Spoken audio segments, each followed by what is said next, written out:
Hi guys, मैं Ashok sir. आज आप लोग के सामने बीएड फोर्थ सेमेस्टर का द काउंसलर टॉपिक, इसकी पिछली कक्षाओं में भी यही टॉपिक चल रहा था। तो आज हम लोग देखेंगे द काउंसलर। इससे पहले देख लें कि पिछले क्लासों में हम लोगों ने क्या अध्ययन किया, थोड़ा उस पर चर्चा कर लें। हम लोग ने द काउंसलर यानी परामर्शदाता, यानी आप जानते हैं कि व्यक्ति की योग्यताओं, क्षमताओं और आवश्यकताओं को ध्यान में रखकर जो उनकी समस्या का समाधान किया जाता है तो उसे परामर्श कहते हैं, और परामर्श देने वाले व्यक्ति को परामर्शदाता कहते हैं। और हम लोगों ने ये देखा कि परामर्शदाता के गुण जो कि एग्जाम की दृष्टि से बहुत महत्वपूर्ण है। क्वालिटीज ऑफ ए काउंसलर परीक्षा के दृष्टि से बहुत महत्वपूर्ण प्रश्न है। हम लोगों ने देखा 3 इंडिविजुअल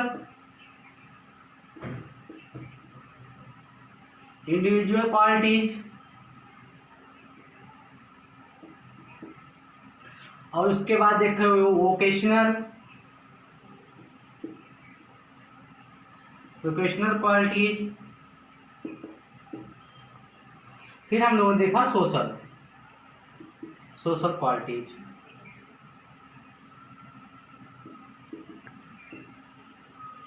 इस पे हम लोगों ने विशेष चर्चा किया पिछली कक्षाओं में, इनके गुण क्या है। फिर हम लोगों ने देखा रिस्पॉन्सिबिलिटी ऑफ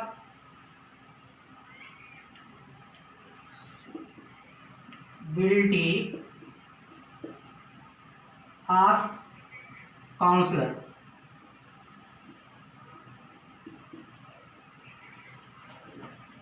परामर्शदाता के क्या कर्तव्य होते, उत्तरदायित्व होते और उनके गुण, ये महत्वपूर्ण टॉपिक थे। और आज हम लोग चर्चा करेंगे कि उनकी योग्यताएं, qualifications and training programme of the counsellor, यानी परामर्शदाताओं के अर्हताएं, योग्यताएं एवं प्रशिक्षण कार्यक्रम, ये भी देखेंगे।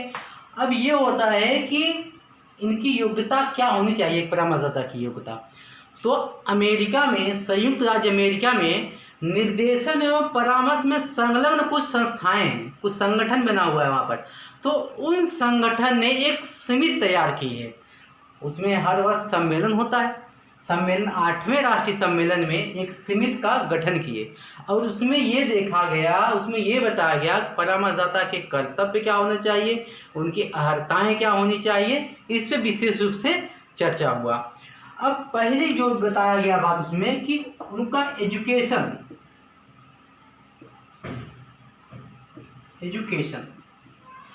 शिक्षा क्या होनी चाहिए। तो शिक्षा में 2 बता दिया गया कि जनरल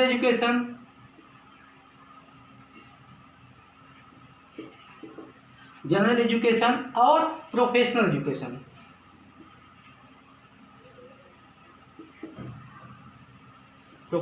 एजुकेशन।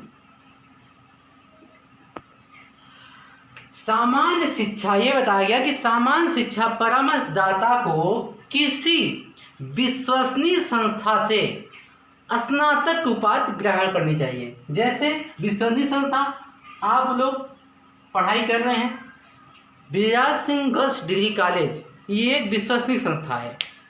एग्जाम्पल के तौर पर आप यहाँ पर कर रहे हैं, आपको BA या BSc की उपाधि यहाँ से प्राप्त है, स्नातक उपाधि प्राप्त हो विश्वसनीय संस्था से, वो कहीं भी मान्य होगा। उसके बाद प्रोफेशनल एजुकेशन में, यानी विशेष शिक्षा, वृत्तिक शिक्षा में ये देखा गया कि आप जिस स्तर पर विद्यार्थियों के लिए परामर्श कार्य कर रहे हैं उसी स्तर पर क्या करेंगे, निर्धारित योग्यताओं के अनुरूप प्रशिक्षित अध्यापक का प्रमाण पत्र भी होना चाहिए। प्रोफेशनल डिग्री आप लोगों ने देखा कि इसे BEd है, प्रोफेशनल कोर्स है। डॉक्टर की पढ़ाई प्रोफेशनल कोर्स है, लॉ कर रहे हैं प्रोफेशनल कोर्स है, ये सब जो प्रोफेशनल है, तो ये भी होना चाहिए। ठीक है, अब हम लोग चर्चा करेंगे, अगला पॉइंट देखेंगे इसमें अनुभव, जो देखेंगे अनुभव यानी एक्सपीरियंस।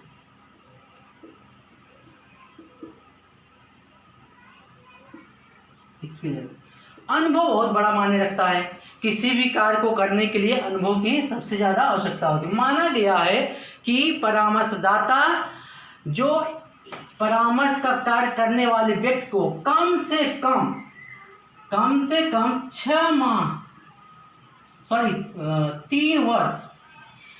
वर्ष का अध्यापन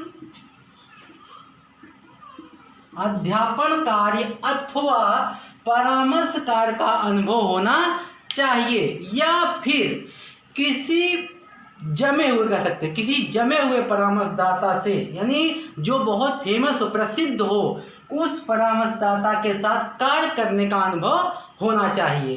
अब हम लोग देखते हैं उनकी जो पर्सनल ये क्वालिफिकेशन हो, इस पर चर्चा करें। व्यक्तिगत योग्यता, तीसरा पॉइंट देखेंगे, इंडिविजुअल क्वालिफिकेशन।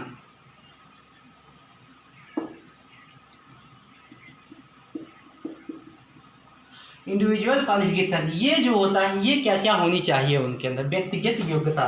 तो इस पे हम लोग चर्चा करेंगे, देखेंगे कि इस पे होना चाहिए क्या। आपको इसको 4 भागों में डिवाइड किया गया है, 4 वर्गों में बांटा गया है। ये 4 वर्गों में बांटा गया है। तो पहला दिया गया है,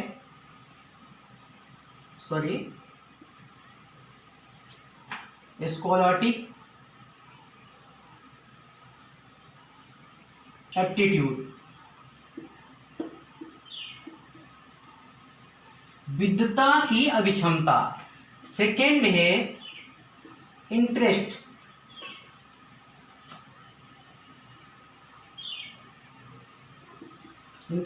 अभिरुचियां।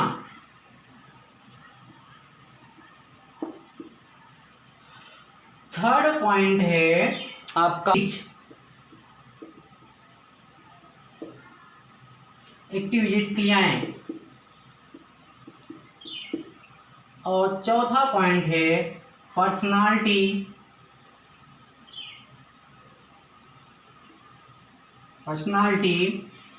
फैक्टर। यानी ये चारों का समन्वय होना चाहिए। विद्वता की क्षमता होनी चाहिए, रुचि होनी चाहिए परामर्शदाता के अंदर, उनकी एक्टिविटीज गतिविधियां से होनी, क्रियाएं, उनका कार्य सही होना चाहिए, और व्यक्तित्व तत्व पर्सनालिटी फैक्टर भी अच्छा होना चाहिए। यानी ये भी एक उनके अंदर योग्यता होनी चाहिए। इन चारों का समन्वय होना जरूरी होता है, समन्वय होना चाहिए। अब हम लोग देखेंगे कि परामर्शदाता के रूप में शिक्षक की क्या भूमिका होती है। Role of the teacher as a counsellor. परामर्शदाता के रूप में शिक्षक की भूमिका क्या होती है। तो सब आप लोग जानते ही हैं कि जो शिक्षक और छात्र का संबंध होता है बहुत घनिष्ठ होता है। यानी शिक्षक जो होते हैं छात्र के एकदम निकट संबंध स्थापित करते हैं, वो इनके विषय में अच्छी जानकारी रखते हैं और छात्रों के प्रत्येक गतिविधियों पर नज़र रखते हैं, उनकी प्रत्येक एक्टिविटीज जो होती है उन पर सब वो नज़र रखे रहते हैं। तो इससे क्या होता है कि उनके विषय में जो जानकारी है जल्दी प्राप्त हो जाती है। केलर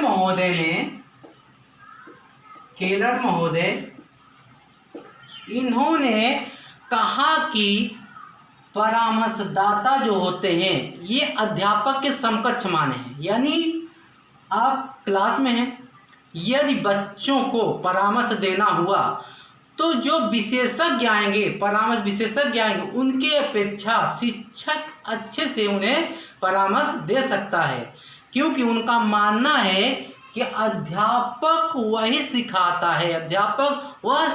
है जो वह स्वयं है। यानी अब स्वयं की बात वह बताता है, उसके अपेक्षा अधिक वो बच्चों के विकास में तीव्र गति ला सकता है। शिक्षक अपने छात्रों के निकट संबंध स्थापित करने के कारण उनके विषय में सूचनाएं शीघ्र एकत्रित कर लेगा, यानी जल्दी से उनकी सूचनाएं जो होती हैं वो एकत्रित कर लेगा और उनके माता पिता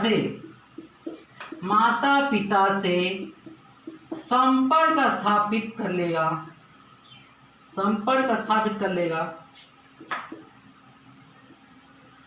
और ये भी पता लगा लेगा कि जो कुसमायोजित बालक हैं, कुसमायोजित,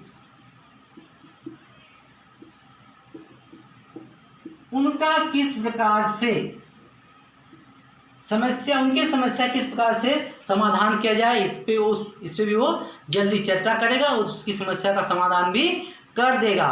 और पाठ सहगामी क्रियाओं के चयन में भी, पाठ्य सहगामी को-करिकुलम एक्टिविटीज, पाठ सहगामी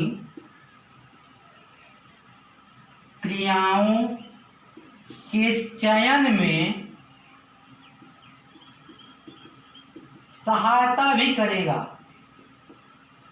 मतलब कि कौन से बच्चों को किस में रुचि है, कौन सा खेल करने में रुचि है, या किस भाग में किस में भाग लेना चाहता है, किस कार्यक्रम में भाग लेना चाहता है, ये शिक्षक को सबसे ज़्यादा पसंद होता है, सबसे ज़्यादा उसे ज्ञात होता है। इसलिए पाठ सहगामी क्रियाओं के चयन में शिक्षक अच्छी तरीके से सहायता कर सकेगा।